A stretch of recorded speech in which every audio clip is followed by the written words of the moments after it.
Is this a metal thing? Yes. Little taste. David, what is this? It's pretty thick. Great. I have to kill a lot of people. Just tell me what you want me to fuck.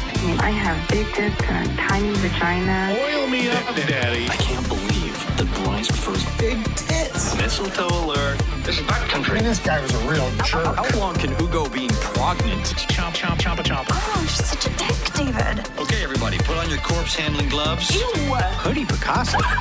Horror. Hey, everybody. I'm Bryce Hanson. That's David Day. We're Horror Movie Talk. We review horror movies, new theatrical releases, get priority, but we also review older horror movies, both good and horrible.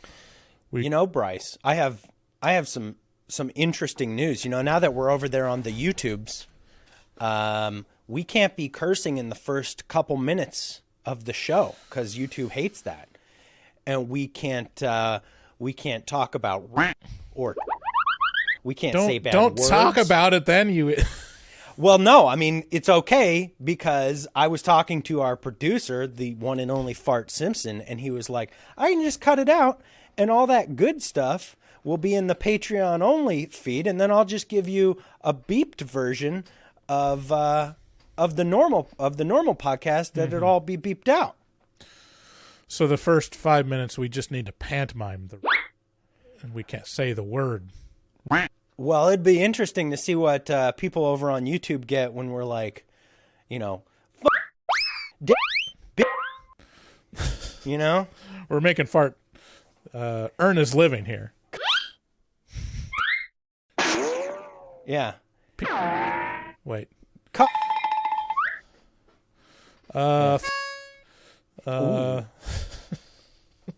Did he really say that? I don't know. I don't know. It's funny. Yeah, it's a weird. You'll have to pay for the. You have to pay for the Patreon exclusive to see how bigoted Bryce actually is. Right. Yeah. Head on over to our website to get links to, you know, places like YouTube, Facebook, and Patreon, where you can pay us money to help out the show. We pay that money to artists and people who like to help the show. And we don't get to have any of it. So just pay us money and we'll give it to other people and it'll be great. Especially fun now that we're entering tax season. Oh, it's wonderful. So fun. Anyways, speaking of great things like taxes, we got a great show today. We're going to be reviewing The Descent, which was voted on by our patrons. We want to thank all of our patrons, but especially our new patrons, Wes M., Emma K., and Kelsey K. If you're new to the show, we post new episodes every Wednesday. Please subscribe and leave a rating on your favorite podcast platform. Or check us out on YouTube, obviously. If you want to call and leave us a voicemail, call 682-253-4468. We start out every episode giving a brief review and our score for the movie. We score on a scale of 1 to 10. 1 being a miserable dredge where it makes you angry, 5 being an average film that hits all the expected marks, and 10 being so good it transcends genre boundaries. After we give our score, we'll get into spoilers and take a deeper dive into what you liked and hated about the film. So if you haven't seen it yet, you can bounce for that section. And then later on, we're having a special guest that I'm really excited about our listeners hearing. We're interviewing author and behavioral scientist Coltan Scrivner about his research into the psychology of morbid curiosity and horror fandom. You guys do not want to miss this interview. This is the most interesting interview we've ever done, I would say. It's almost as good as the interview for the Horror Movie Museum.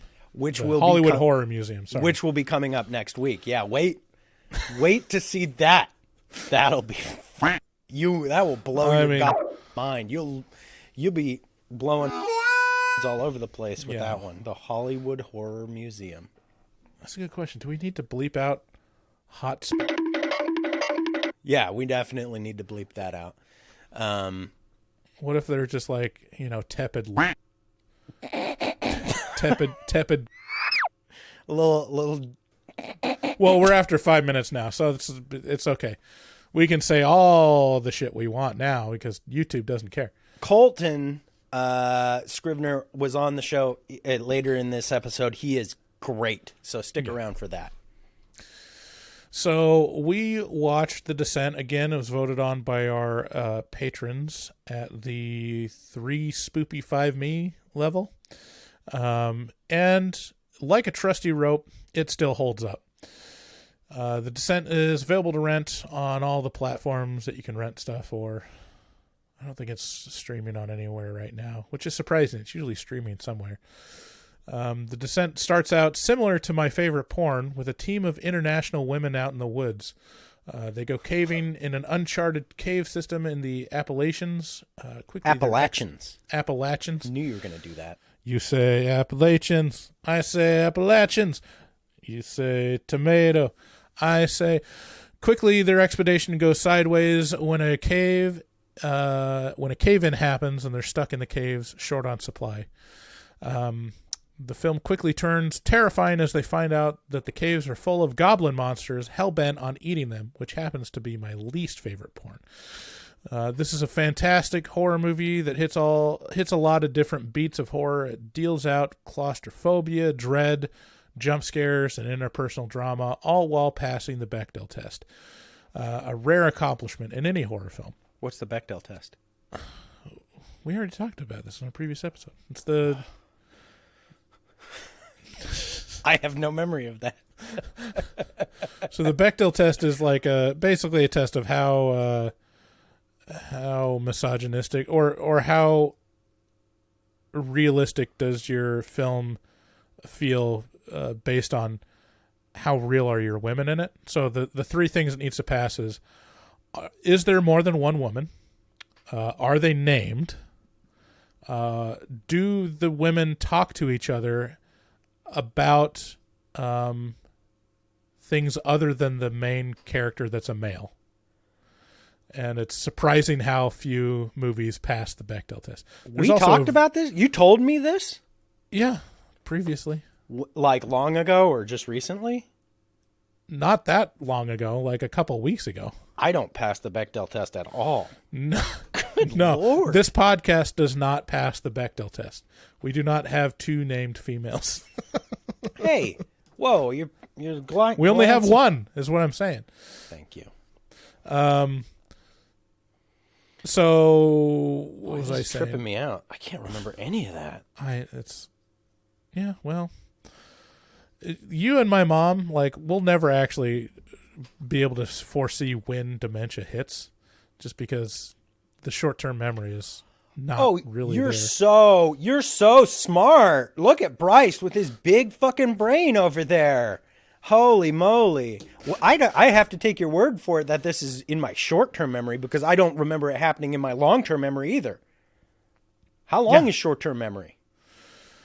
We had a conversation about this like an hour about ago. How long short-term memory is? Right. Yeah, we talked about this like an hour ago. You're gaslighting me on purpose.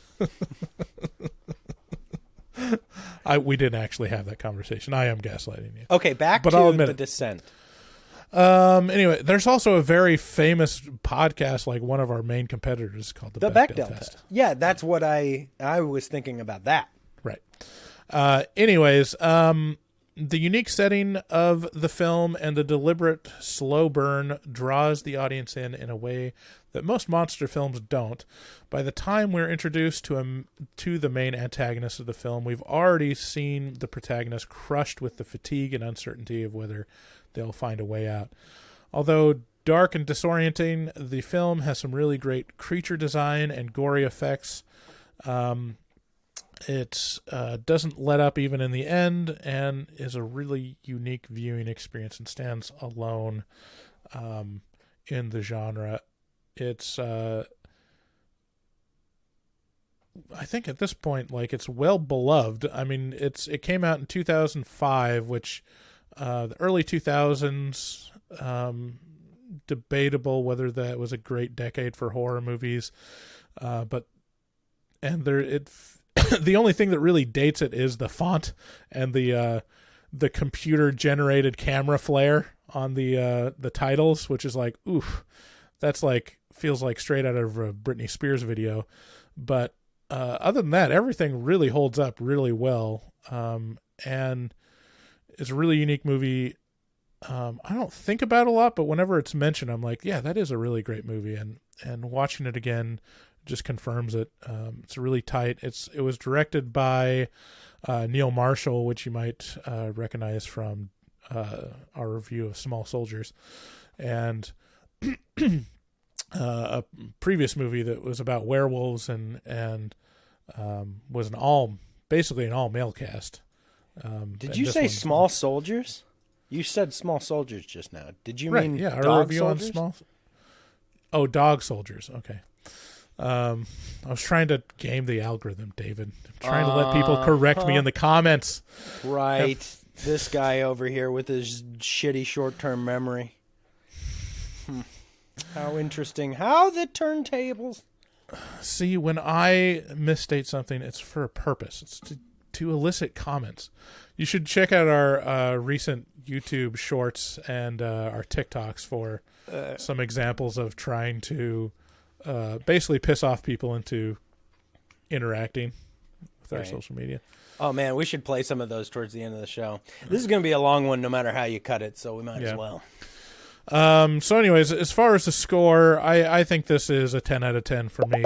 I can't find anything wrong with it, and it's really enjoyable and really stands alone in the genre of like finding a new way to tell a story that's like dreadful and terrifying. It's like one of those movies where you're like, how has no one ever thought of this before? Because like, why hasn't anyone done like a really great caving horror movie? You know, we need more spelunking in horror is all I'm saying. No, you're definitely right. What are you giving this thing?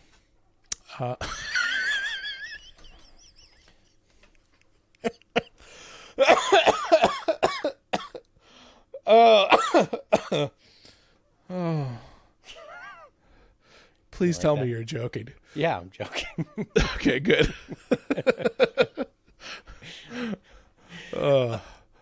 You know, there are a few good. You know, I was interested in it. There are a few good caving horror movies, and As Above, So Below is top tier. You got The Cave, and then you got The Descent. There aren't a lot of them, and it's such a great setting for so many different scenarios. Yeah, it is surprising that it's not used more. I remember when I first saw this thing, I think I saw it with my wife back in 2007 or so. And before she was my wife, and it, you know, back then it was like, wow, this is fucking crazy. There's it suffers a little bit over time, you know, on second, third viewing. I think I've seen this is probably my third or fourth viewing of this thing. You know, just knowing what's coming up. That first viewing on The Descent is pretty spectacular. Not knowing where it's going, not knowing where it's coming from, really is fabulous. Whereas, you know, later today we're going to be reviewing for the Patreon only review. We're going to be reviewing Signs, and it is, I mean, Signs. I can watch it 1,000 times. And it's every time it's like fucking so satisfying. Like, it's just like, it makes my hair stand on end. I care about the characters a lot. And, so having this week, having Signs to juxtapose against The Descent, I realize how a little bit more one-dimensional The Descent is. And it's, I'm going to take a couple points off just because repeat viewings and, you know, that kind of thing. But that being said, it is a very interesting and scary movie with a very uncommonly used backdrop, right? Caves, which it's like seems so rife, but I imagine it presents a lot of Technical difficulties. Yeah, right. You got those close-up images. It famously, As Above, So Below filming was nightmarish. So I imagine just close-ups and all that kind of stuff is hard to do. So there are easier settings that you can grab. But I'm going to say 8 out of 10. I mean, it's it's really super solid. It is a cult classic, definitely, for sure. At this point, people love it. I have a good enough time with it. And there are some fun things about this movie. There are some fan theories and that kinds of things where, it's interesting to talk about. And yeah, I like this movie pretty good. Coolio. So if you heard any commercials before the episode or right before what I'm saying right now, you should know that you don't have to listen to those commercials. You can go to our Patreon and unlock the ad-free version of the most recent episodes. And you actually get access to them a little earlier than the regular feed just because we post them as soon as they're edited. Also, check out our shop at horrormovietalk.com/shop. We also feature artwork from our resident artist on that shop, from Dustin Goebel. He's a professional artist who fucks hard, and you can contact him at dgoebel00 on Instagram. That's at DGOEBEL00. If you want to leave us a voicemail, call 682-253-4468. Thanks for listening. Let's get into spoilers.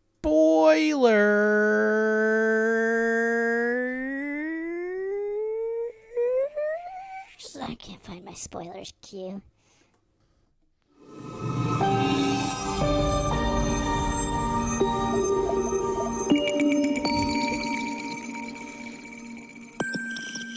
Perfect. Seamless. Oh, Jesus. Very good. Very good. Okay. So, yeah, I mean, it's a interesting movie. Starts out, I will say, like, it does have kind of the human element, but it feels a little more tacked on, especially if we're comparing this to Sightings. It has, like, the horrible signs, yeah. It does have the horrible tragedy in the beginning, with her driving home with her husband. She's like, "You seem a bit distracted." Stab in the face. Yeah.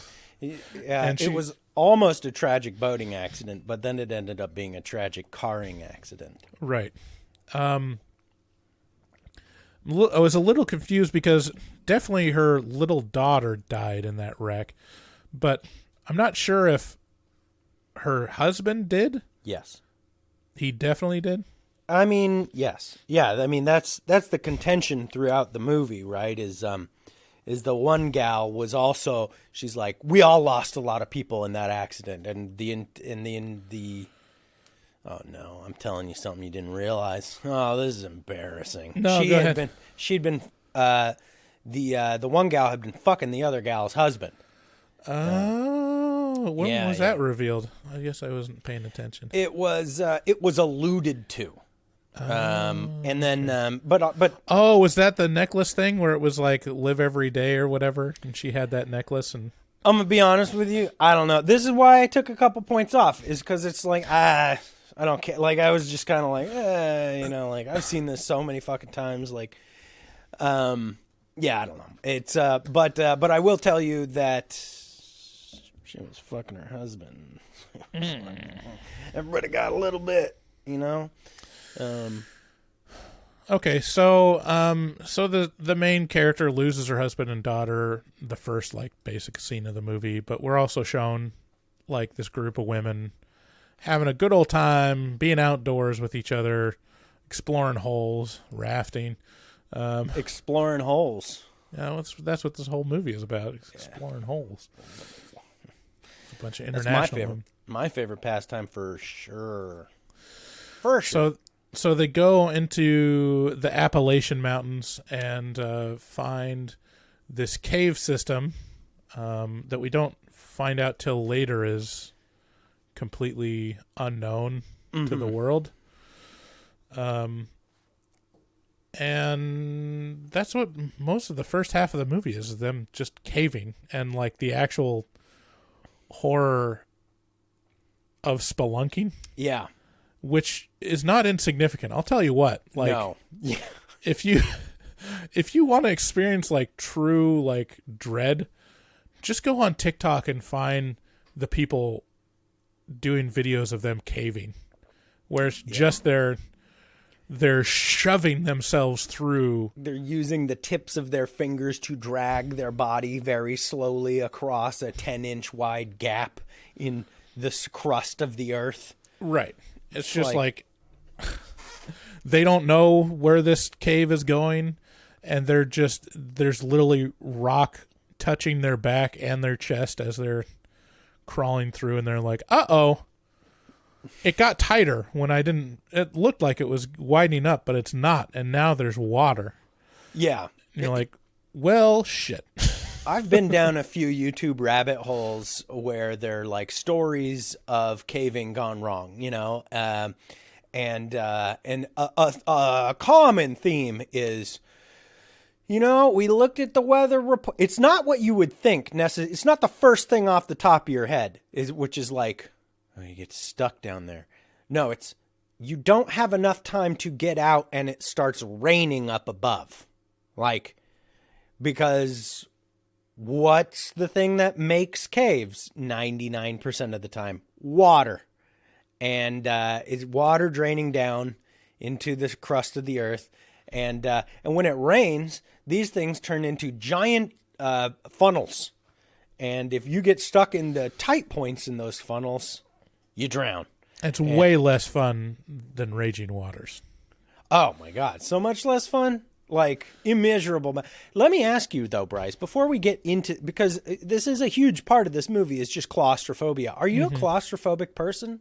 Is that something that makes you panicky? No.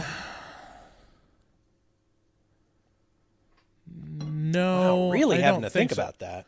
No, I don't think so. I mean, I'm uncomfortable, when I'm mushed up against stuff, and I'm not happy with it, but it's not like a fear, I don't think. Oh, okay. I would just flying on any airline, I would be having a panic attack if I had claustrophobia, Yeah, but I mean, I don't, Yeah, when I was a little kid, I can't remember exactly. I've blocked out a lot of it. My dad, a couple times, I would be in a, kid playing around in a sleeping bag, there's a sleeping bag, I'm playing around. My dad, a couple times, grabbed the sleeping bag by the opening, closed it up, tightened it all the way down to where I was, and then just stayed on it. And I would have these big, huge, I didn't know it at the time, panic attacks. And he wouldn't let me out, and I'd be screaming and screaming and screaming. This was your dad? Yeah. And so I had claustrophobia pretty bad. I'm assuming because of that. Because it was real hot and you couldn't breathe. Well, look, this isn't kind of this is just me going through therapy, Anyway, Jesus. But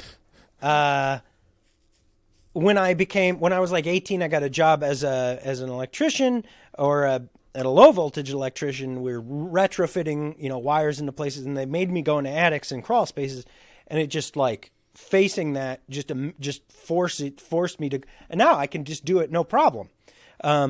It doesn't bother me even a little bit to actually be stuck down in some place, because I know that if I just it just doesn't bother me. I know that I can get out. I know Right. that there is no amount of actual hard rock that I can't chisel out but I got a phone. As long as you have a phone and you're in a tight space, you're okay.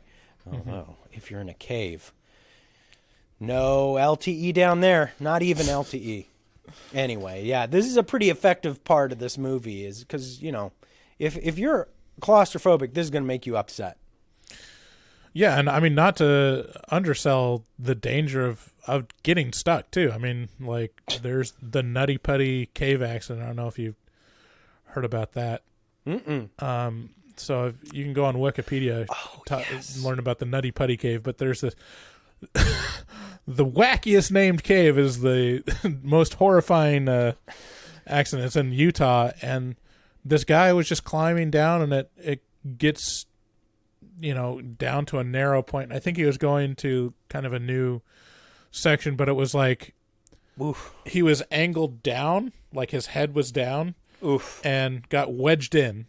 There he And is. it was like just the pathway was writhing enough that they couldn't get equipment down to him to pull him out effectively, and the gravity just pushed him until he was suffocating inside the cave, and they couldn't get him out. They couldn't even get his body out. They concreted over the hole, and now it's closed.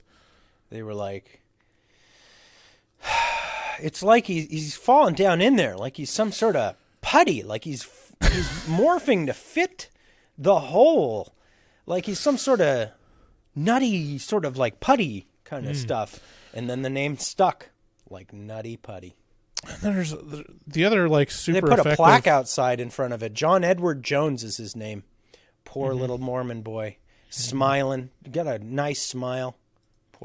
Poor lad. Yeah. They got and on the plaque they have the turrets of the Mormon temple. On the plaque. Are you listening to me? Does.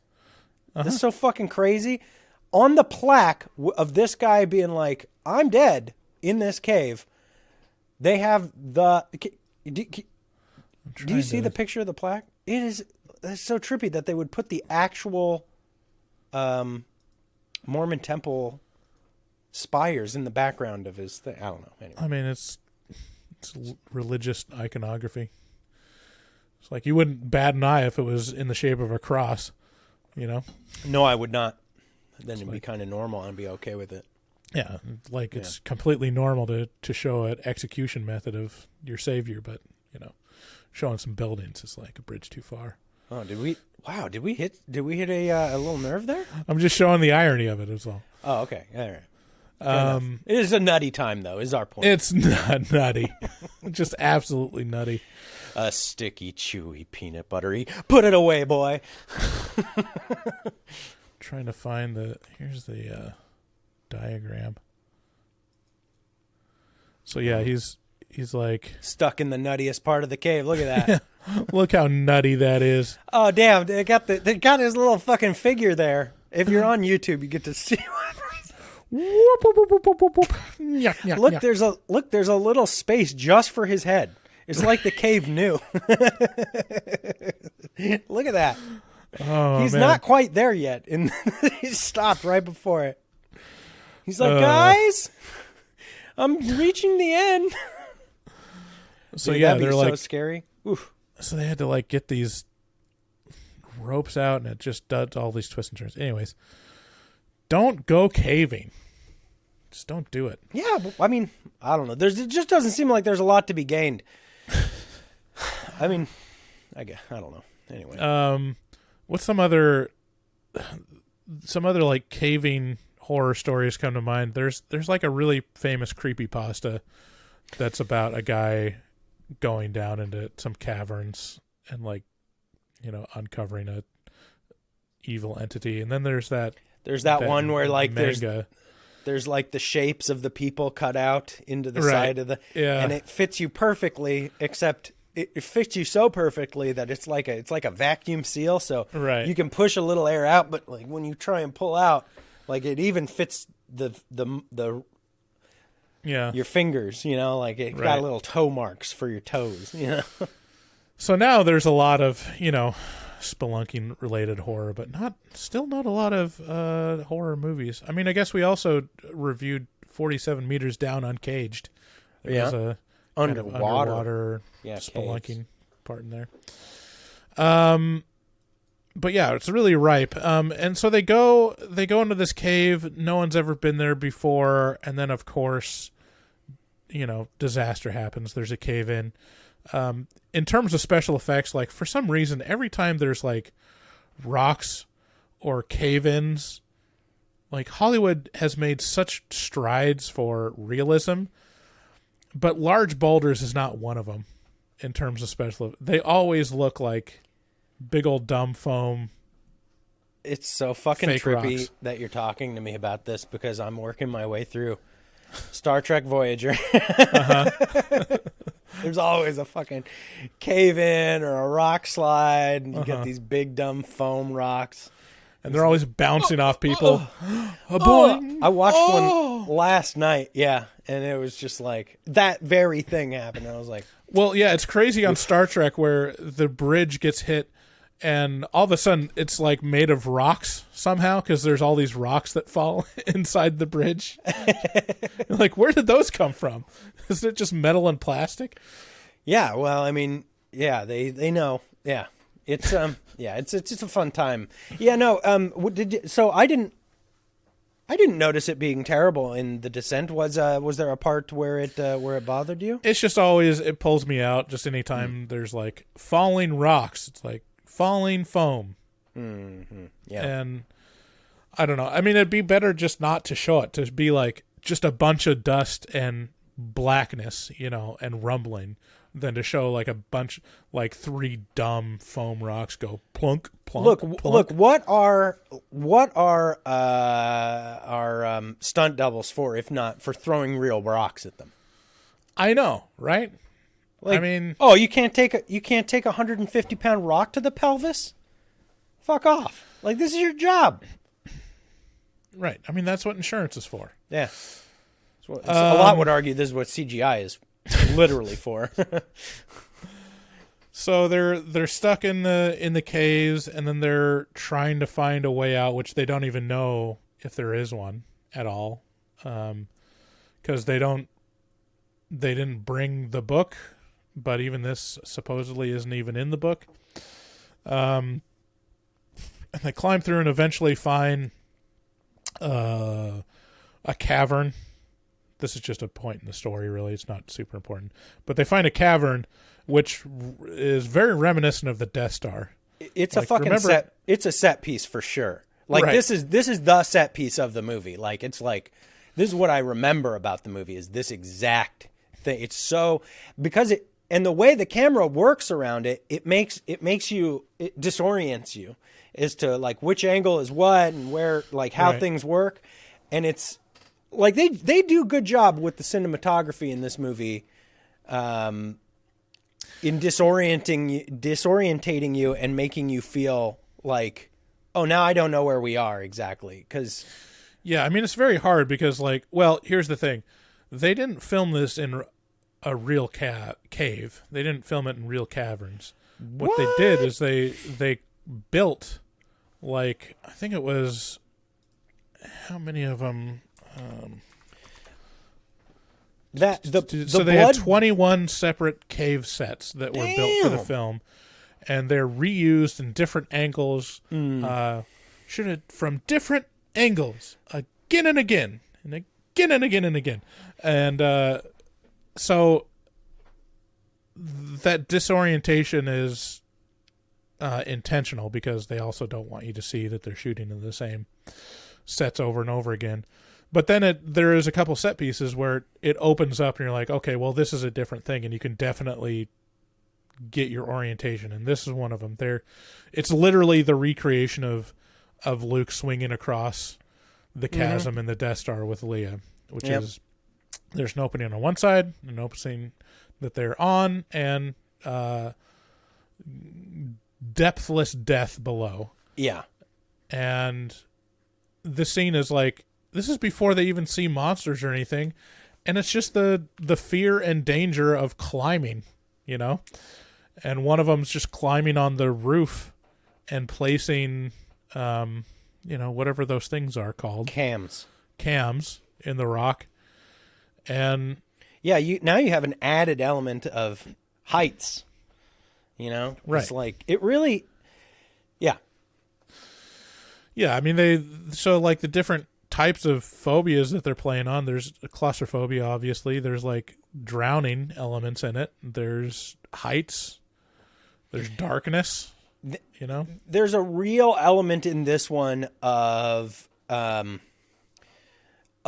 feel like germs. Like, the pool behind you is the most vile, like that. No, that's the set piece of the movie. Like, right.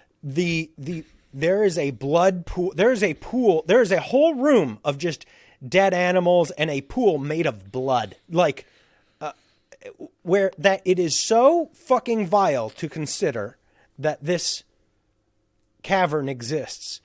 And it grosses there is a part, this is the grossest part of this is the scariest part of the whole movie to me, is like the idea of falling into this lake of blood and just viscera and whatever is in here, and just knowing. We'll give you some sort of an idea how thick it is.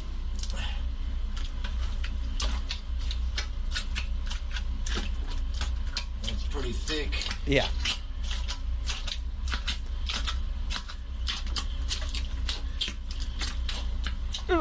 Oh, yeah, it is vile, and it taps into, that's the most effective part of the movie for me, is seeing these really wet, sexy ladies be dropped into like these biological hazards, and that you're just like, oh, I'm aroused and terrified all at once. Mm-hmm. It's a confusing thing.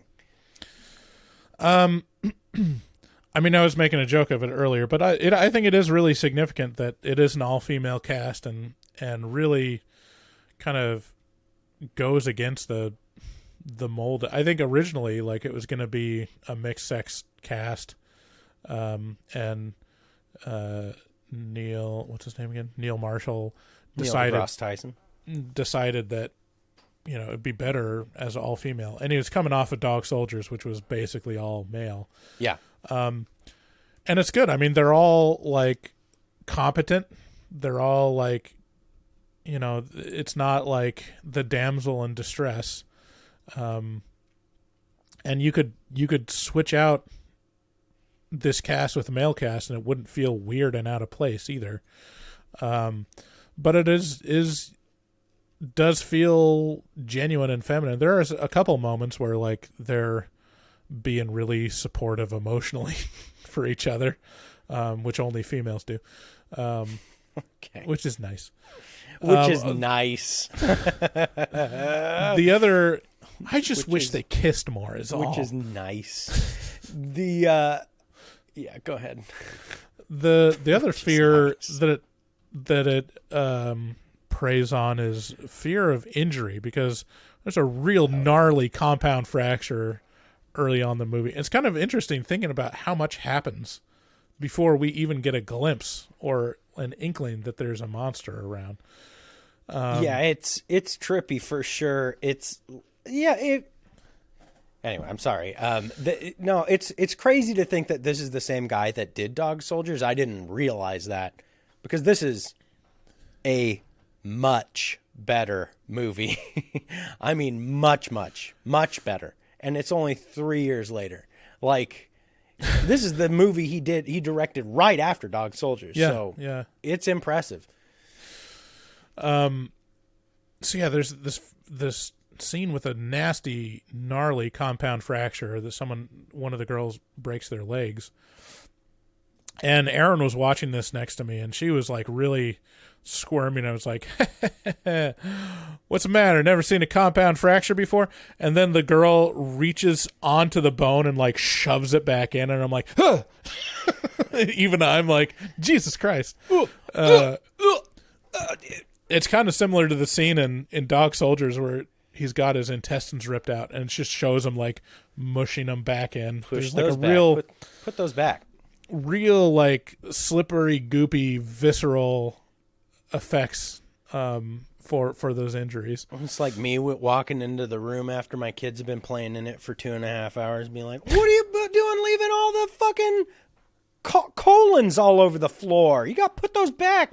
And then the kids are just pushing them back into their toy boxes, but it's a colon.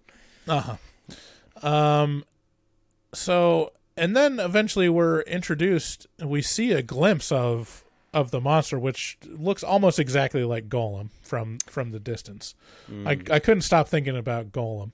It's super effective to have these, you know, they're white, they're without, you know, they've evolved to be, right. You know, to be cave creatures. They're sightless. They don't have any pigmentation in their skin.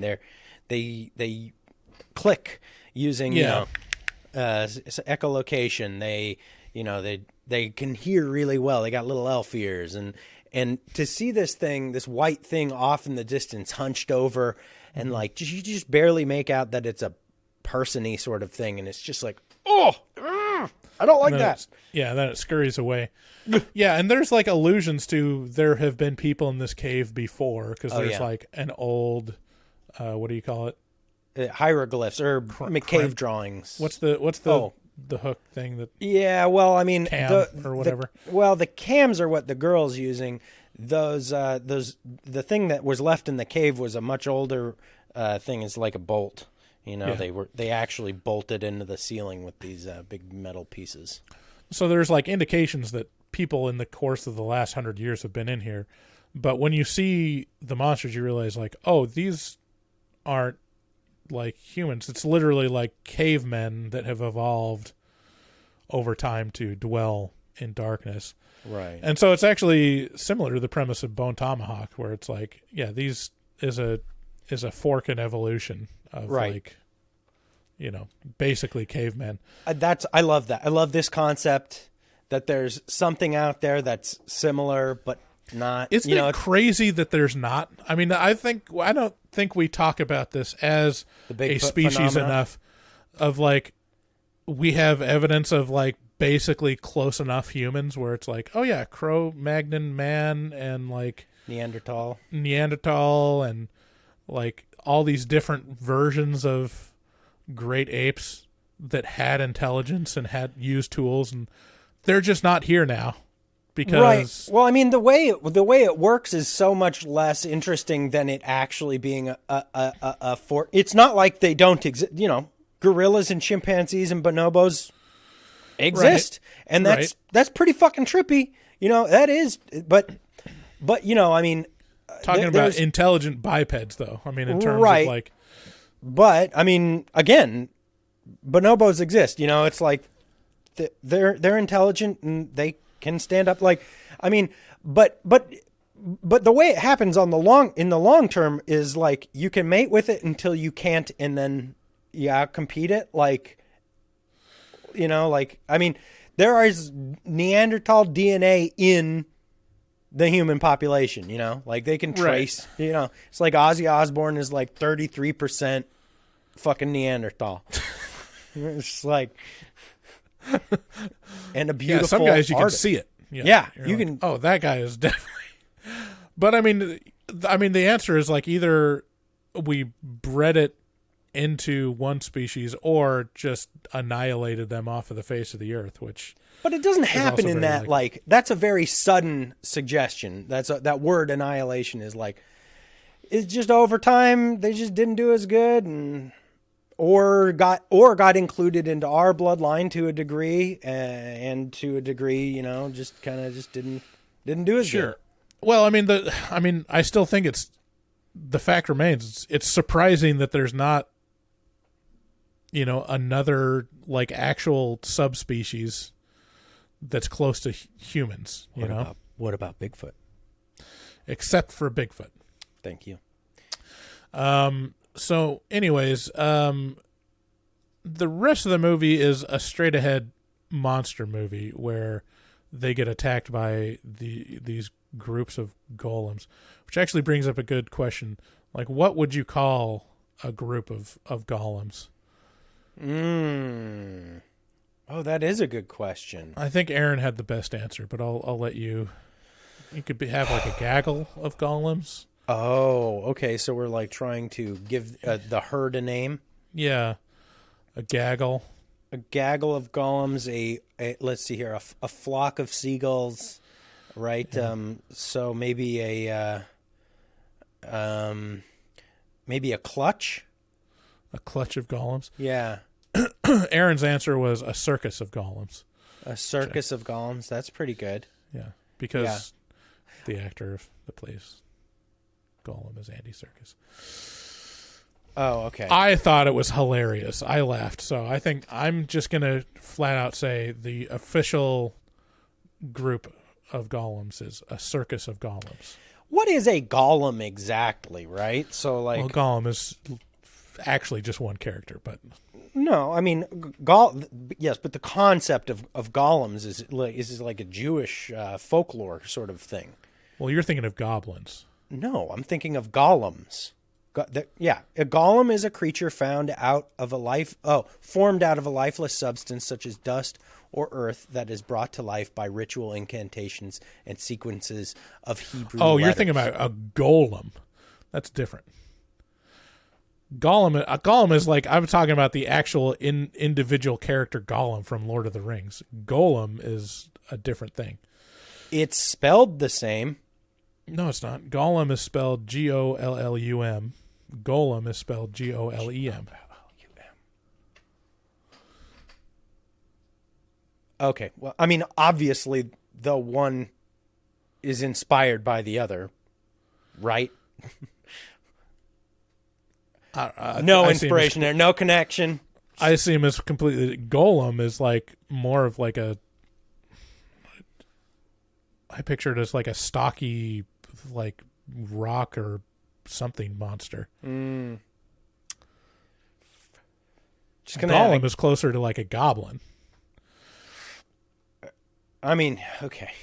I guess we're splitting hairs here. It just seems to me like the inspiration for Golem is a golem, but I feel like that's. I don't know. I don't know what I'm even trying to say here. So yes, circus. It's not a clutch. It's definitely. You're right. I just don't know. I don't have any meaning. A golem, I think, is either like formed out of earth or. Yeah, I always thought it was some sort of what's that thing where you're taking alchemy, where you're taking one thing and trying to make it into another. I always thought it was an alchemist sort of thing. But I mean, blah, blah. Yeah. Well, there are horror movies about golems. We'll have to get a Jewish historian on here to tell us about the history of golems. Golems? Golem. I'm sorry, I'm just... Okay. Or golem. I don't... Is that what I said? Yeah.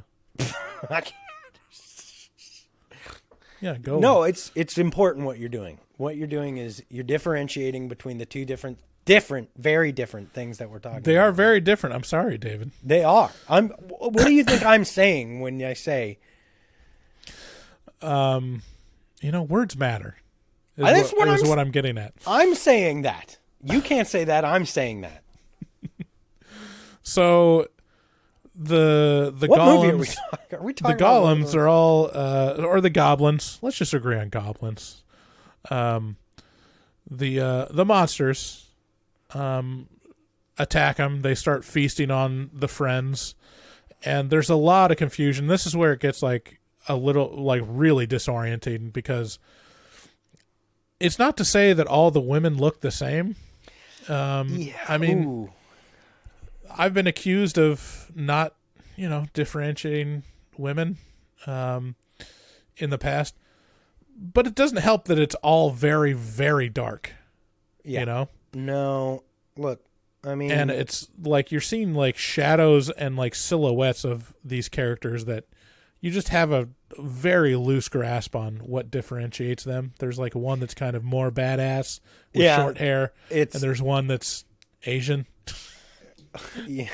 There's one that's like Scottish, vaguely and Asian. so vaguely Scottish. Yeah, it's just like okay. And, it's hard to tell. It is hard to tell. And so at some point you're like, I don't know whether one person survived or like all of them but one person survived. Well, that is probably answered in The Descent too. But probably the notable thing that happens is, well, the goblins eat one of them, and then they're attacking the women, and there's a scene where one of them, I'm assuming the more badass one, the one that cheated on, I don't even know. It's hard for me. I will say that, while it does pass the Bechdel test, technically, it is very hard to differentiate between what's happening to who and why. The answer is like, it's confusing down in it would be hard to tell. It if your light goes out, it's all the same. You know, it's the setting. So right. So, so the character is Juno, I believe, that is the one that this happens to or makes it happen. So Juno is attacking all these goblins, and then she just like defeated a couple of them, and then there's like a scurry behind her, and she immediately swings around behind her and stabs one of the other girls through the neck. Right. I believe Ice picks her. Beth, maybe? It's so hard to know. It is so legitimately. This is not this kind of podcast. We're not the ones to come to for like hard answers on stuff. We can't figure out what a golem is. There's like two things I have a form of dyslexia around. Number one is letters, numbers, letters and numbers. Right. I have like, there's actually a name for it, but like I can't retain a string of numbers in my head for more than 5 seconds. It's uncanny. And I don't make fun of you for it. Isn't that weird? It's like I could. I'm sorry, David. No, it just doesn't cross my mind because, you know. Anyway. What's the other thing that's a problem for you? I'm sorry for making fun of your short-term memory. What's the other thing that are documented? Oh yeah, they're documented. Yeah, no, it's a real problem I have. It's crippling. I go to therapy for it. The other one is character names. Like I just have blindness to character names. I do too. Yeah, definitely. Even in books, like it's weird how I retain. I like just skip over it. It's like I don't even like. It starts with an S and is kind of long, and this is what that character is, and kind of this happens to that semblance of letters. Yeah, I think my brain goes, it's not a real person. Why remember their name? Like, I think, there are iconic ones, I mean, if we're going to keep going back to this Aragorn, Frodo, I'd never forget come to think of it, anything right. J.R.R. Tolkien writes, I'm pretty good at remembering because he chooses these fucking supremely easy to remember names, I mean, Magnus, our super fan from Sweden, gets a lot of play over here because his name's fucking epic. You don't forget Magnus. But if you name your character in The Descent Sarah and put her next to another character named Beth and they both have hair, I don't know. It's like, I don't fucking know. You're the same person to me because you're not named, Saskia or something like that. It's hard to know. Yeah, so this is a weird moment where this happens obviously by accident, but then somehow they try to make it like she did a bad thing and it's her fault that the woman died. Yeah, she Fiona Appled her. Where it's like, she backs away and the girl that's obviously going to die because her jugular is like, has an ice pick through it. She's like reaching out. And like, if I was Juno, I'd be like exactly the same. It's like, sorry, honey, I love you, but you're going to get eaten by goblins, and I don't want to be around here for it. Apply pressure, quickly. And then later in the film, when one of them discovers Beth in the goopy cavern, Beth is like throwing shade at, I think it's Beth. Again, whoever they got stabbed in the neck, like was throwing shade at Juno. It's like, don't trust her. She left me to die. It's like, yeah, because you're going to die. And there's then nothing you can do about it. And then you do. So, anyways, Juno is shown as like the evil girl. There's an element to Juno being, I mean, at the very least, careless and shitty. She slept with the other lady's husband. She took them to a cave system which is unexplored, extremely bad thing to do. Yeah. Unsafe and bad thing to do. She stabs a girl in the neck, leaves her to die. It's adding to a rap sheet. It's like, yeah, Juno, which is an interesting thing because she's not a bad person per se, right? She's actively fighting these things, but this does lead to an interesting part about this movie, which is a fan theory, which is that there are no it's again, this is a fan theory. I don't buy into this, but that there are no crawlers in this cave. It's all Juno doing the killing.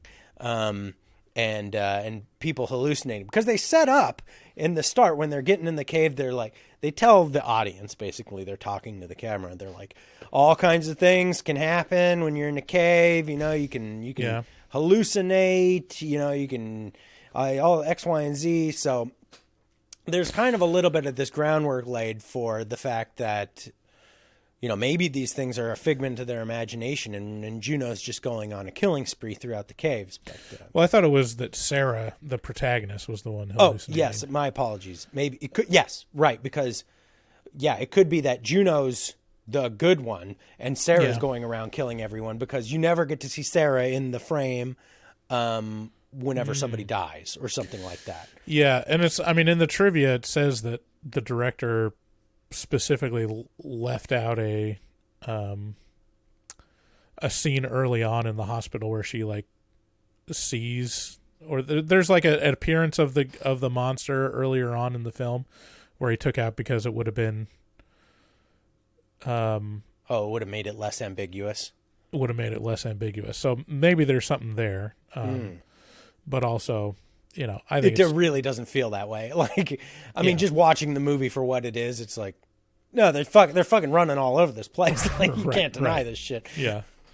I'll tell you what about these monsters, though, is they definitely, for all those bones that they have around, they don't seem to get a real good source of calcium, because their skulls are crushed with the force of, you know, crushing an orange, it appears. Like, I mean, you know, bone hurting juice. Yeah. So, and then the end of the film is kind of the only ones left are Juno and Sarah, right? Yeah. I believe Juno so. and Sarah. And then Sarah stabs Juno in the leg as revenge for fucking her husband. I guess fucking her husband. I mean, that passed by me completely. But for accidentally killing someone and leaving them behind, and being kind of shitty to the others, getting us into a cave we weren't supposed to be, just being like, we're not friends anymore, and you're not invited to my birthday party. Kind of a shitty thing. And then I watched the ending. I don't know what ending you saw, but apparently there was two endings. The American edit, which is what I remember before, which is Sarah makes it out, and she drives off quickly away. Dude, but let's just say, like, we got the way these bitches drive is fucking insane. Well, yeah, that's insane. The thing. She almost dies from a circus of golems chasing after her. And then she chooses to drive like a fucking maniac in the backwoods. She's got like a Bronco 2, which I think it's a Bronco 2, which is like a cool car. And she's fucking taking this thing off of fucking jumps. She's like getting 6 feet of air. And I'm like, dude, if you didn't die in the cave, you are going to die now. That thing does not have traction control at all. I've almost rolled over my brother's Bronco like on several occasions, just from turning a little too hard. Yeah, from hitting like a banana peel on the road. It's like Mario Kart. Apparently, there's a bit of trivia that the director was like, told the stunt drivers, like, just break the shit out of it. Do whatever you want. And he didn't know that the director of photography was actually wanting to buy the car after the shoot. Director of photography's like, fuck! God damn it. And then there's the... I'm going to have to replace the leaf springs. The alternate ending, or the ending in the UK version, was much bleaker, to where she escapes in the Bronco, and then it cuts back, and it was all like a dream. That's the one I saw. But I don't remember it being that. I remember it being a dream of a dream.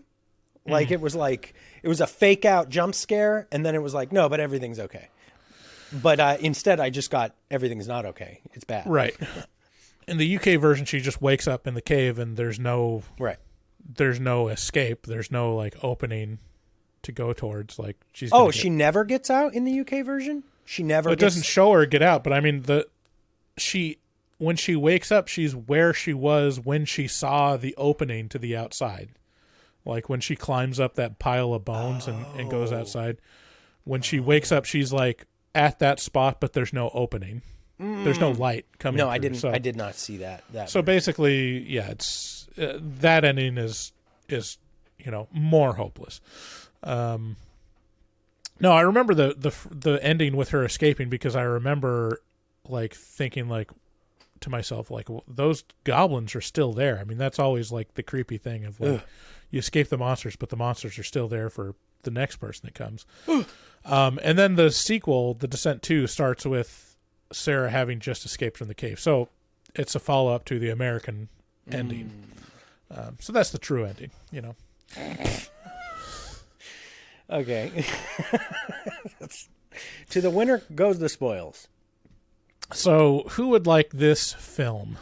Every party, all the people. We've been going back and listening to some of the old reviews, and I think it was People in the Stairs where I was like, where you were like, you just say that to everyone. I was like, well, I would. Like I was, oh no, it was a Sleepaway Camp review where you're like, who should watch this? And I was like, everybody. And you go, you say that all the time. I was like, I would recommend it to everybody. No, The Descent is a pretty hard. If if you got kids, don't show them this movie. Like right. you're gonna mess them up, dude. Right. Like I do believe that kids should be kids and remain kids. So I wouldn't show this to kids. This is fucking real scary. This is real scary stuff. Yeah. And it doesn't let up. Yeah, if you want to see something kind of in a unique setting, if you like monster movies, this is a real good monster movie and doesn't like rely completely on the played out tropes of like the pacing of monster movies. It adds a little more to it. So that's that. Let's move on. We're glad to welcome to the show Coltan Scrivner, a research scientist at the Recreational Fear Lab at Aarhus University in Denmark. He's currently writing a book on the science behind morbid curiosity and our fascination with horror, true crime, the paranormal, and other spooky parts of life. You can find him at his website, coltanscrivener.com. He's got a Substack, coltanscrivener.substack.com, with a lot of his publications and other appearances and his really fascinating work. So we're glad to welcome Coltan Scrivner. Yay! So here he is. Thank you so much, Coltan Scrivner, for coming on Horror Movie Talk. We're really excited to talk to you about your research and what makes horror fans tick and why they are the way they are.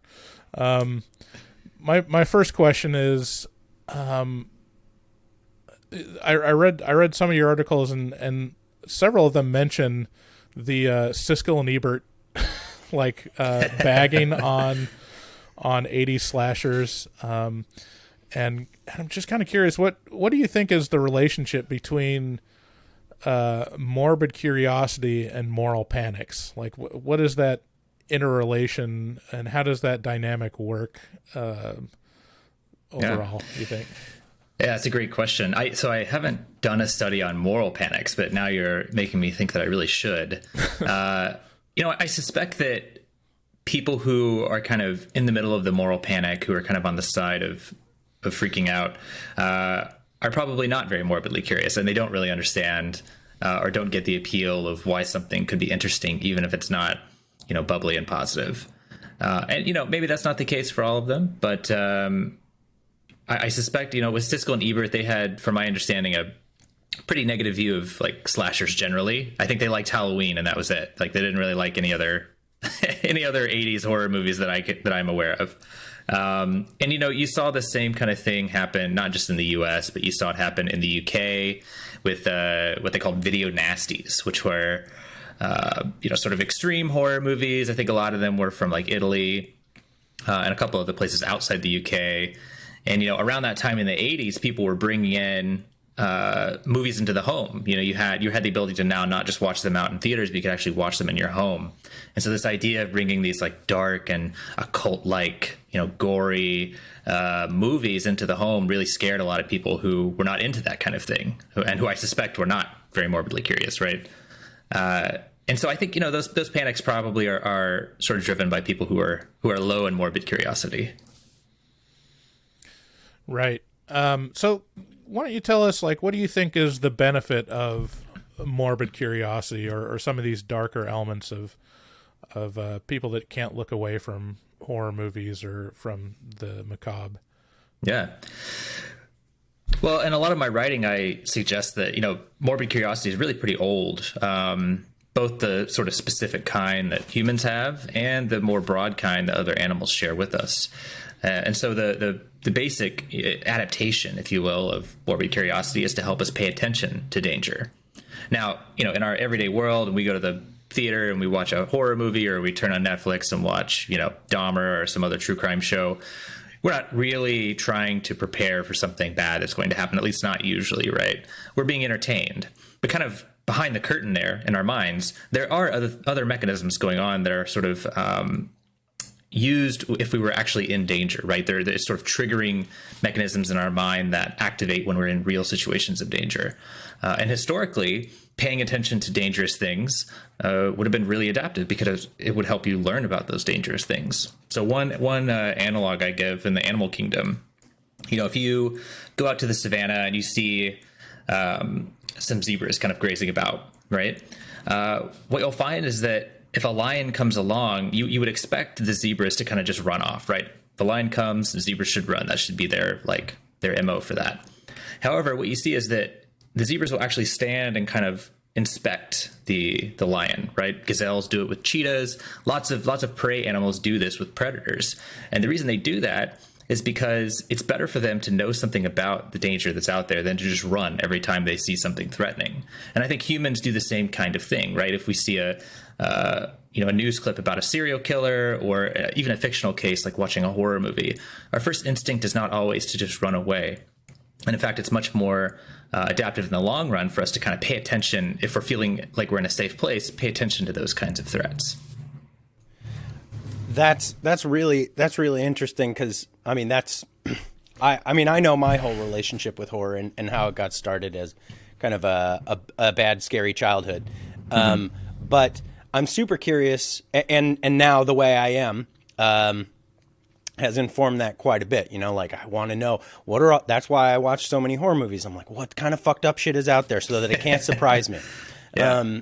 So, and if everything you watch is the most insane thing, then nothing can surprise you, right? It's like, yeah. I've seen a less. Seems like a little bit less than, I don't know, whatever. So what was it that attracted you? Like, how did you go down this rabbit hole, and what attracted your attention about kind of morbid curiosity, horror? Do you watch a lot of horror? Where did you get your start in this whole interest? Yeah, I'm a big horror movie fan and horror video game fan, and I have been since I was a kid.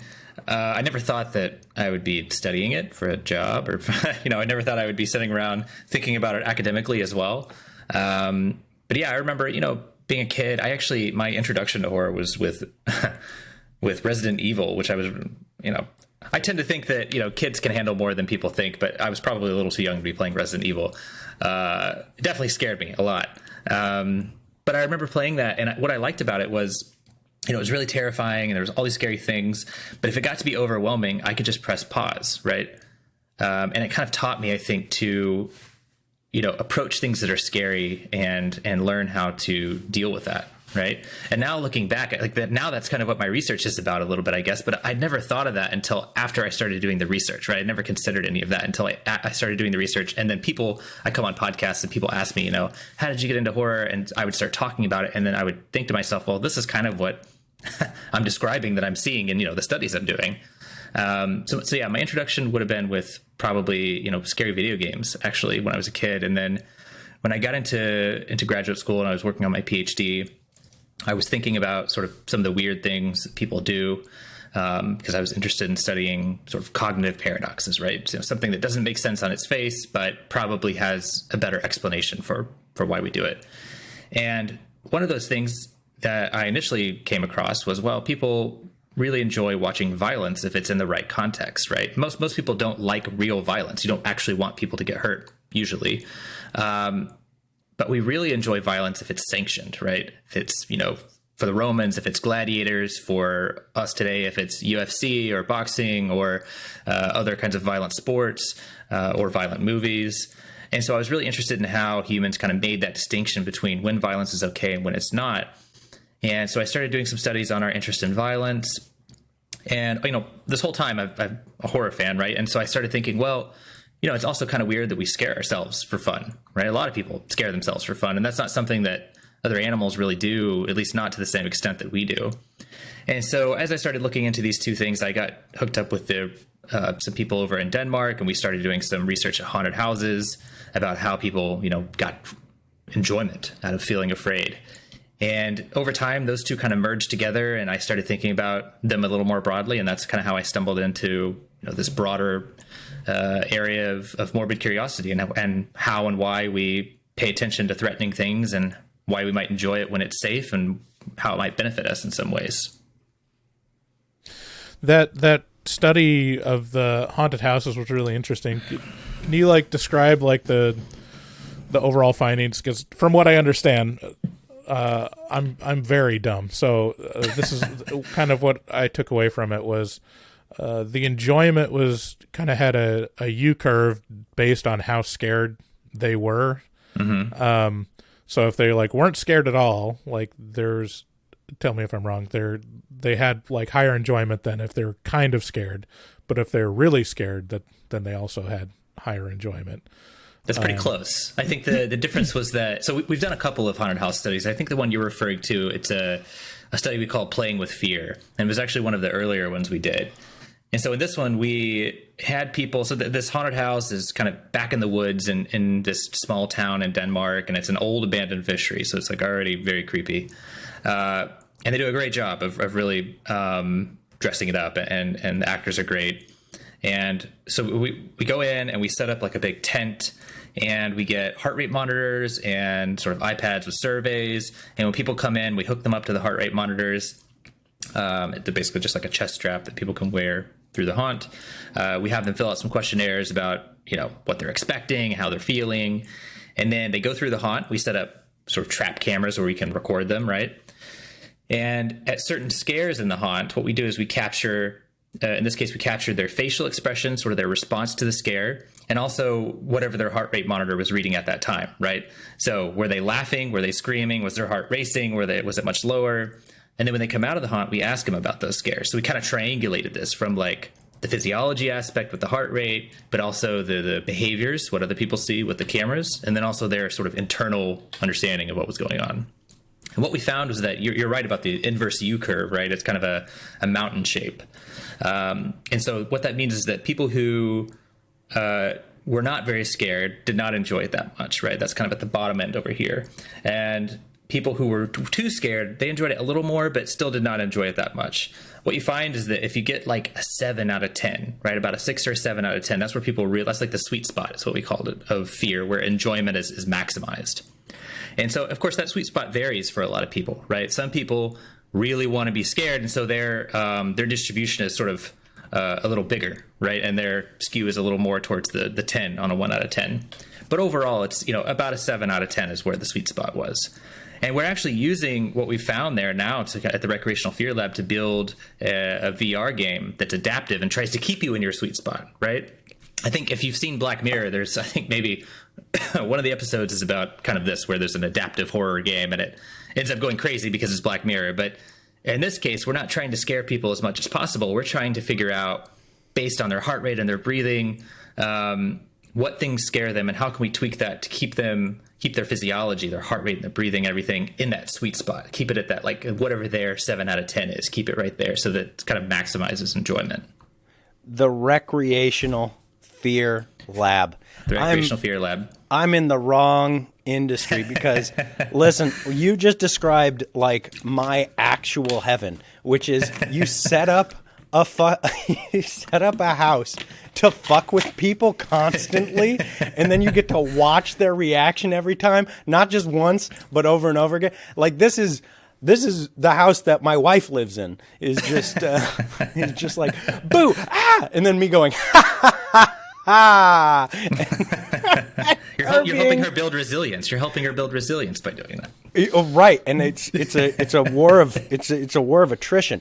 Colton, I have a great idea. I think you got a really great product idea on your hands of like the monitoring fear to like drip feed out fear.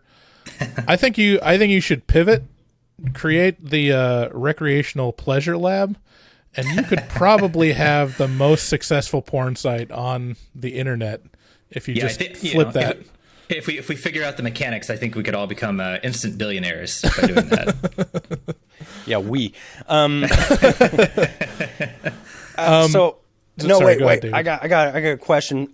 Okay, so it sounds like you've been researching a lot of fucked up shit for a long time. So I gotta see.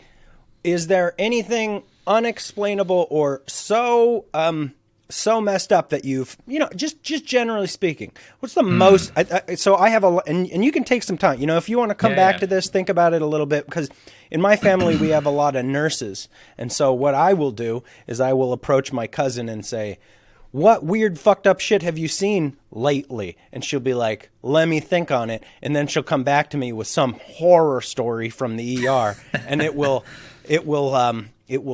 help me feel better about my life. So if you need to marinate in that question, do so. But I'm super interested to know what kind of weird, horrible things you've seen. You mean personally, or weird, horrible things that I don't think we can explain yet from a science point of view? Whatever you think is the most interesting, I'll leave that up to you. If you, all right. if you've got personal experiences, great. If you got stuff that's that you think is just tickles your interest all the time, that's interesting too. Okay, yeah, I'll think about it. Okay. Remind me towards the end.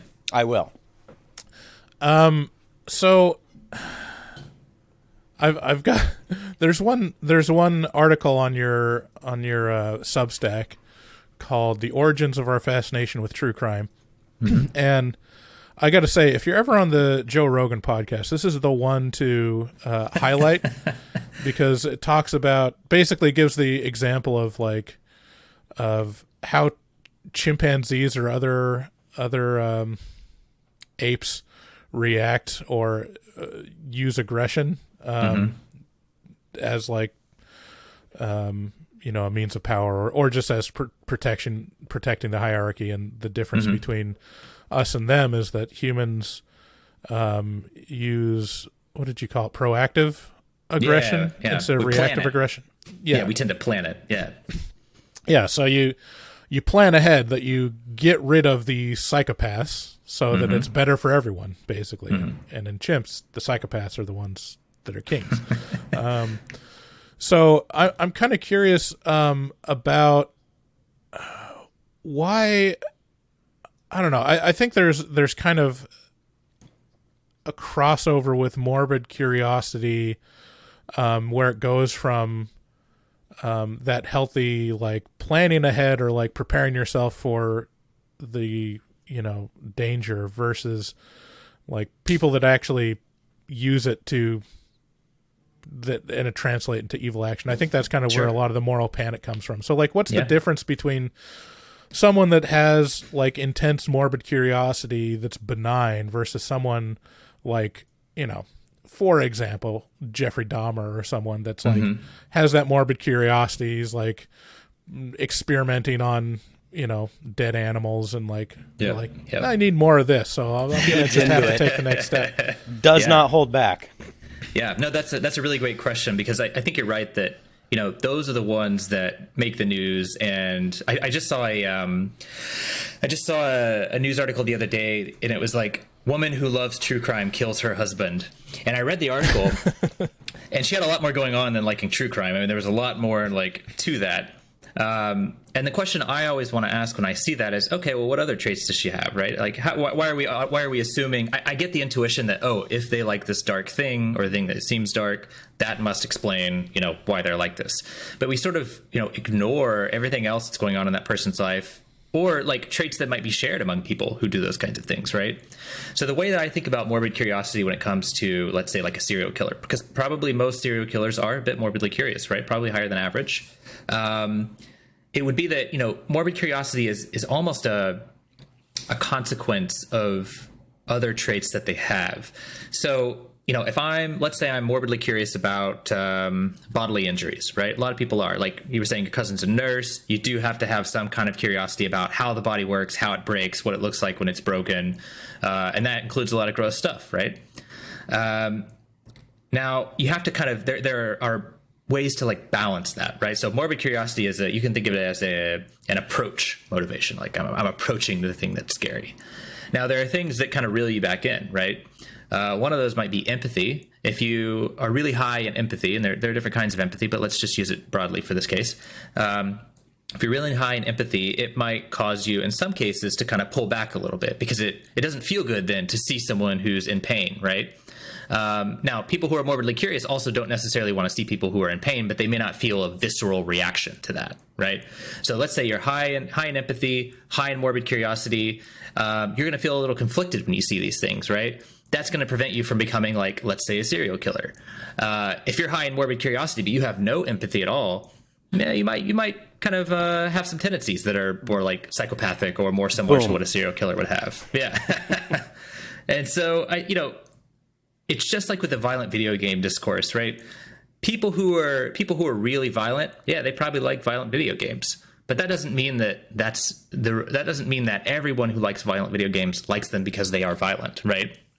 So people who are morbidly curious, there are lots of reasons to be morbidly curious. If you're a serial killer, like, yeah, you're probably interested in death and dying and all the things that lead to that, but maybe not for the same reasons that that other people are, right? A predator, for example, is pretty morbidly curious, but for a very different reason than a prey animal is morbidly curious, right? The zebras watching the lion are engaging in a type of morbid curiosity, but that's very different than, the way that the lion looks at the zebra.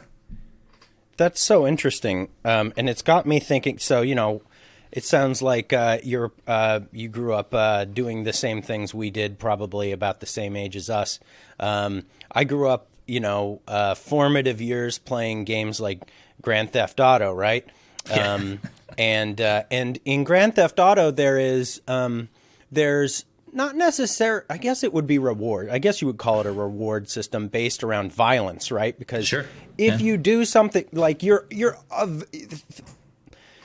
theoretically, you're allowed to do all sorts of things, but most of the things you're allowed to do is let loose, just punch an old lady who's walking down the street. Yeah. And you're not getting like a day job at the corner store. Right. So like the reward system is a reaction,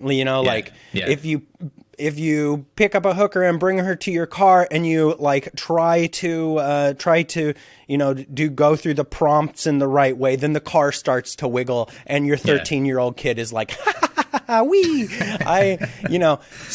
but it would be so interesting if there were a video game where you could do nice things for people and get positive reactions for that, and then compile all and then really get a sense of like the psychopathic people, and then see maybe your character did really well for being nice and being like compassionate.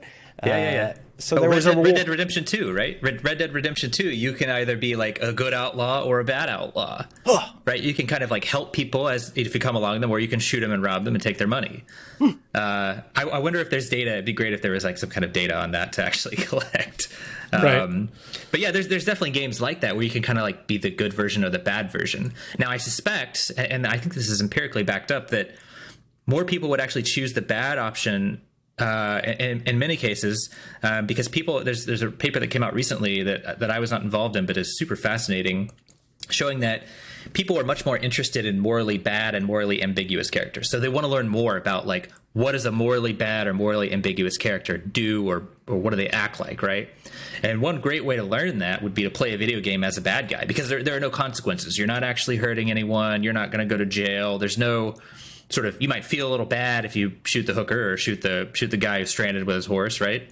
But you're not actually experiencing consequences. And so what that allows you to do is simulate, what is it like up close and personal, what is it like when you're a bad person? What does that do, right? And on like Red Dead, for example, people don't like you if you're a bad outlaw. In Grand Theft Auto, if you're a bad or extra bad, I guess, what happens? Well, the police come after you and they try to shoot you, right? Like, it shows you kind of the consequences of being bad in many cases, I think.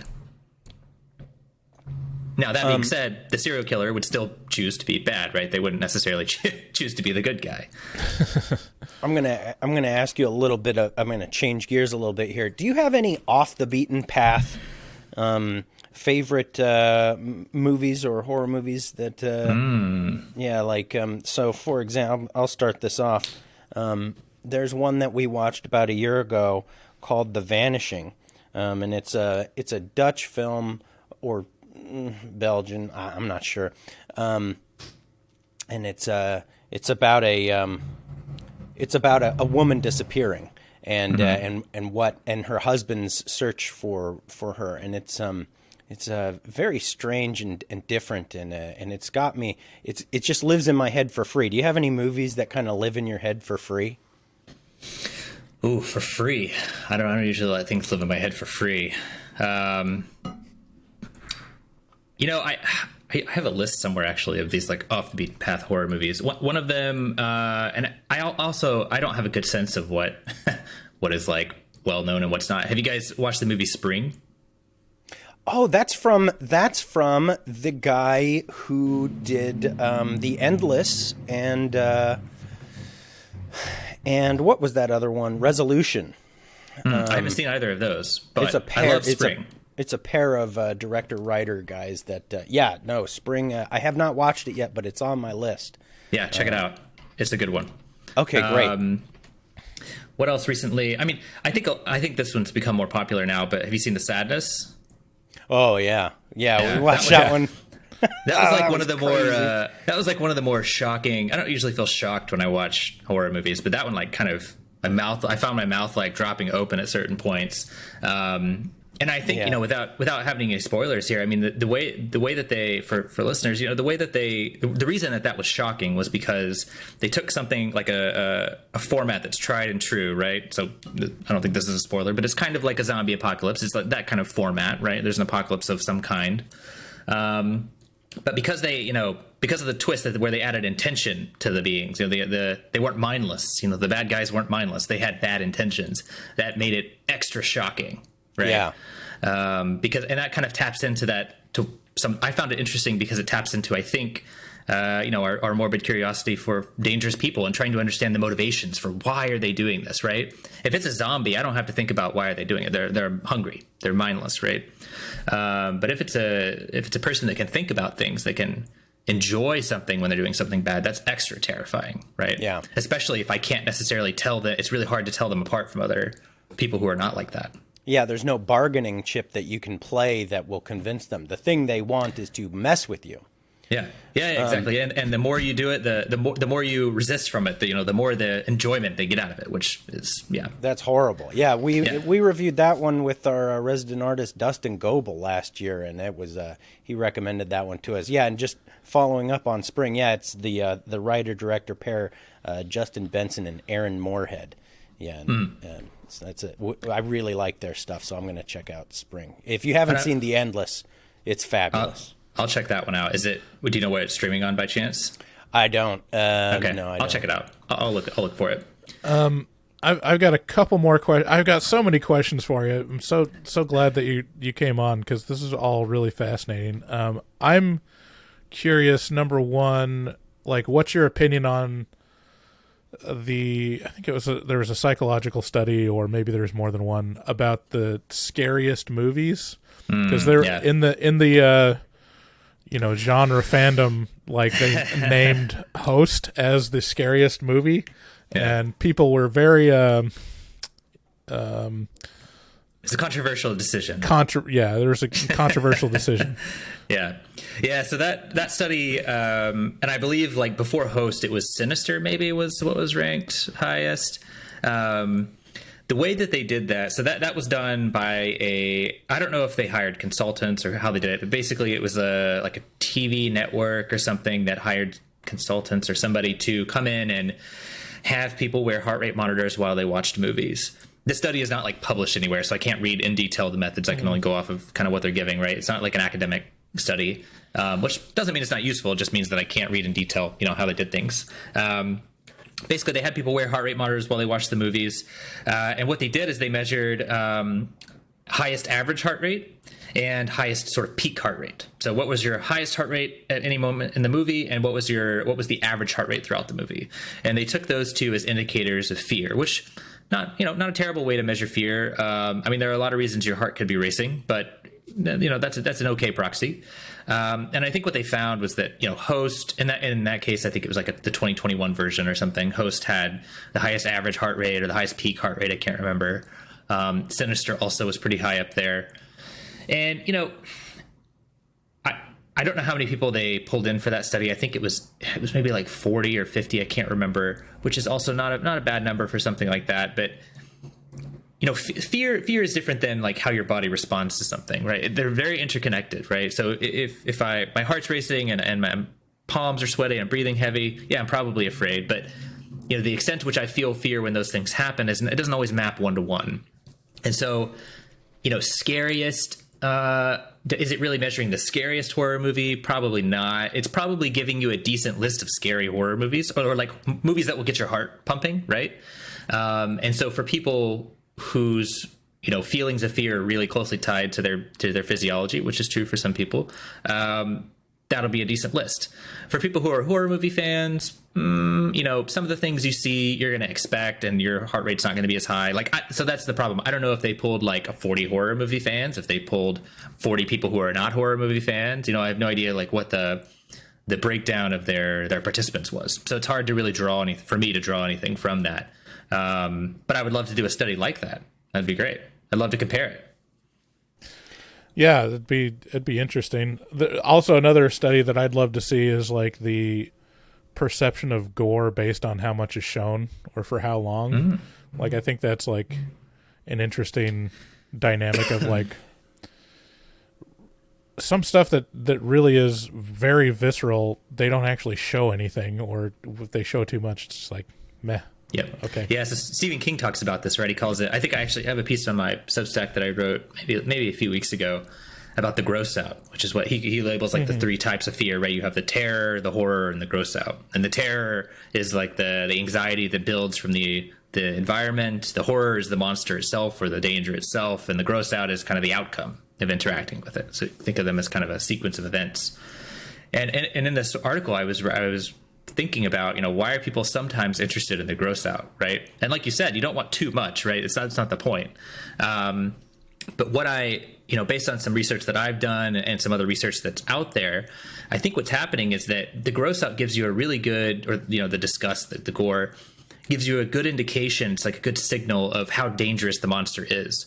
And so I write in that article, if I come across a body that's got one puncture wound or something here, like, okay, something dangerous is there. It killed this person with a little puncture wound. If I come across a body and it's got lots of scratches all over it, it's a little mangled, I'm going to think, okay, something a little stronger, a little more dangerous got this person. And if I come across a body where the head is smashed in, I'm going to really think like, oh my God, there's something really terrible out there, right? So my imagination or my envisioning of how big and scary the thing is that killed this person is dependent upon the gore and the gross out. Now, if you overdo it, it kind of trips the wire in our brains and makes us realize like, oh, that's fake. That's not real. But if you can give an indication that there's something really terrible there, that's when you can really, let people's minds create the monster a little more. I think, it's easy for people to create the worst case scenario in their minds, and it's much harder to depict that sometimes. That's pretty interesting stuff. And it just makes so much sense that you're just like, oh yeah, well, I guess that is right. Although it's not necessarily like it is a very lizard brain sort of thing, right? Because it's like you could come across a guy that you can't find any problem with. Yeah. And he's dead, and he got bit by a rattlesnake, and you should be definitely scared of that rattlesnake, but you don't, you know. But it doesn't trigger our minds in the same way, right? If I come across a guy who's got 2 holes in his arm, you don't get that visceral feeling. If I come across a guy whose arm is missing, I have a much more like frightened response to that and shocked response to that, right? But you're right. It's very much a like, you know, over the course of millions of years, statistically, things that cause more damage are more dangerous, right? Yeah. If you're driving down the road and you see a little piece of trash just flutter in front of you and it looks a little bit like a snake, you're like, fuck! And you pull that wheel as hard as you can, you know? You're like, I do not want snake! And that's all that she wrote, you know? And then you're in the ditch. So I gotta say, I went to coltanscrivner.com, and the first thing that caught my attention was up at the top. It said morbid curiosity test. And have I you was guys like, taken it? Hell yeah. Yeah, we have. I'm taking that fucking test right now. And I want to talk about my results because of course. I'm interested. Bryce, did you take this too? Yeah, I did. I got my results up. Okay. Would you like to walk us through looking at our results, or should we tell you our averages? How do we do this? Why don't you tell me what you guys got, and maybe for the people at home, I think I provide some averages there. You can just say, you know, I got this, that's above average. I got this, that's below. I suspect you guys will be above average on most of them, and then I can walk through what those mean if you have questions. Right. Okay, so we'll start. I'll bring us through the 1, 2, 3, 4, 5 areas of rating. So we have your overall morbid curiosity, which the population average is 3.4. I scored a 5.13. What about these you are out guys? of, just for everyone at home, these are out of a scale of 1 to 6, right? 1 to 6. Yeah. Right. Cool. I got a 4.58. Okay, so 5.3 and 4.58. So 5 both above 5.1. 5.1. Yeah. So both above average, a little higher for David, right? Yeah. And then I'll skip ahead because I'm just going to skip ahead to the ones that I had the highest score on. So there's one for Minds of Dangerous People score, which is probably interested in the psychology of dangerous people. Right. That's right. Population average is 3.93. I got 5.67. Wow. I got 5.67 too. Really? Yeah. Oh, you guys are twins. Best friends. And then the other one I got was the violence score, which is population average was 3.18, and I got 5.33. I got 5.33 too. Really? Yeah. Did you guys really get the same on those? Yeah. That's amazing. I mean, it's not, you know, it's there are only I think 6 questions in each one, and you average them, so it's not, you know, Right. It's not super unlikely that you get the same average, but it's pretty unlikely that you get the same average on 2 of them. That's trippy. Yeah, I got almost completely average for paranormal. There's paranormal score. Yeah. Okay. Which was the population average was 3.43, and I got a 3.5 On paranormal? on paranormal, which My I thought paranormal was straight 6. really. Yeah. See, That I was think my like highest score. I think I would have scored higher, but I think as I've gotten older, I've gotten more skeptical, and so I'm like, yeah, I'm not actually interested in, you know, occult, because like I know it's bullshit, but I'm interested in it like as an average amount, like form of like fiction, you know, and having fun. And then the last one was the body violation or bodily injury score. Population average 3.08. I got 3.83. That's a little higher than mine. I got 3.5. Yeah, that's the body violation tends to be the lowest. I think, you know, earlier we talked about those like things that cause you to resist your morbid curiosity, and so that one tends to elicit the most empathy in people. So if you're more empathetic, that one's a little like there's a little more conflicting feelings there, you know. Yeah, I don't know. It's so weird because like I go pretty deep into, you know, internet morbid curiosity, which is an endless hole of like, I mean, you find a compilation on industrial lathe accidents, and that's like, well, that's pretty much the maximum amount of horror you can ever experience in your life. So I'm surprised that I didn't score higher on that. But yeah, I mean, it's I don't know whether I should be worried or not, but like I'm definitely have like a higher interest in these things, which makes sense since, you know, we have a horror movie podcast. Yeah, it'd be a little weird if you guys were like scoring below average on these things. And yeah. You should definitely be worried. But eyes on Bryce. What were you? Have you taken the? I'm assuming you've taken your own test. It's been a minute since I've taken it, but I have taken it. I tried to wait until other people had taken it. It was kind of, you know, finalized and official, and then I took it. I didn't want to score something and be like, oh, well, I need to change that. That's clearly wrong. Yeah, I scored pretty high. I think like a 5.4, 5 something on average overall, and fairly high on all of them, I think. But you know, it changes a little bit too as you age, as you mentioned, Bryce. You know, like your paranormal tends to change as people age. Certainly, the body violation violence that tends to change a little bit as you age as well. I think the highest for the average person in the world, the true crime one, the Minds of Dangerous People, that one tends to be a little higher than their others because it has the least amount of resistance. Right? There aren't a lot of things that are causing pushback when you're trying to learn about a dangerous person, because you don't necessarily have to see the gore, you don't necessarily have to see the victim. You're just trying to learn about, you know, what's making them tick, and so there are fewer things that are causing pushback on that one. So that one tends to be a little higher for people. Well, thank you so much, Colton, for coming on the show today. Just want to point people to your website, coltanscrivner.com. Your name will be spelled out in the title of our podcast episode, and we'll provide a link there as well. But coltanscrivner.com, and also your Substack, coltanscrivner.substack.com. Lots of fascinating stuff and links off to other interviews and coverage, and really appreciate you coming on and making us feel better about liking horrible things. So much more to get. There's so many other questions I'd love to talk about, but you know, we ran out of time. Especially the study about the horror fans' resiliency to the COVID-19 pandemic. But yeah, we'll have to have you back. Yeah, I'd love to come back.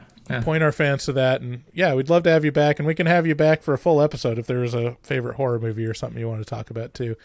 Cool. Yeah. So thanks again. We'll say bye-bye unless there's anything else you want to share with the fans. Yes. Oh yeah. No. Yeah, I have to follow up. What was? Have you come up with any of the most fucked up things you've encountered? That I've encountered in your studies or in real life? So I did my master's degree in forensic science, and as part of that, we see a lot of crazy stuff, right? Like you see a lot of crazy stuff when you're learning about crime scenes.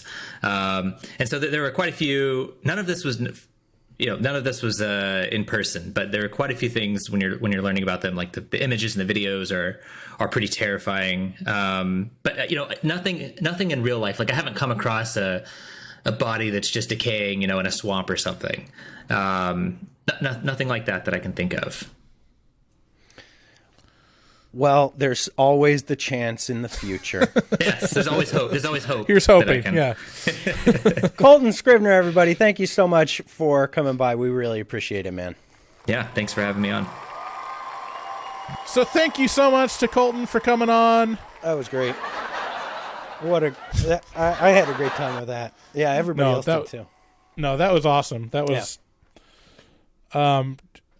just compare and contrast to our upcoming interview with the Hollywood Horror Museum. Wait for it. It's gonna be. You're gonna cream all over those sweet pants.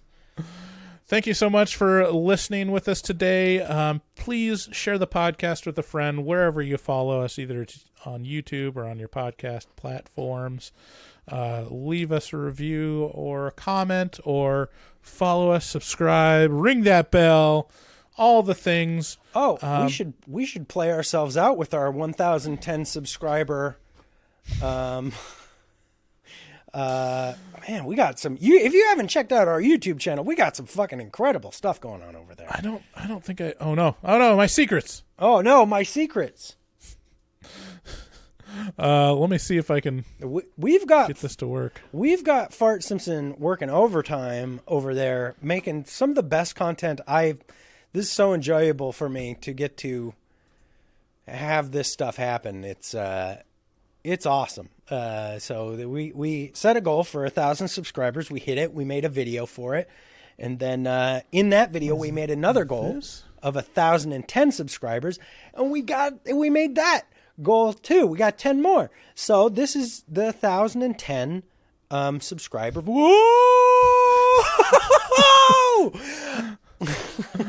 I can't. Well, they'll just have to go and check it out on our YouTube channel. That's good anyway. Anyway, you guys have a great day, and we love you very much. Bye-bye. Bye.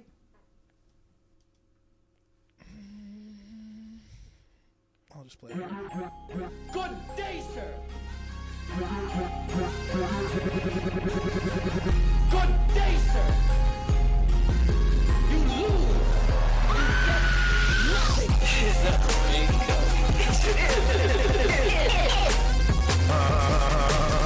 I just want to stroll through the scraggly woods. He had no face. Horror.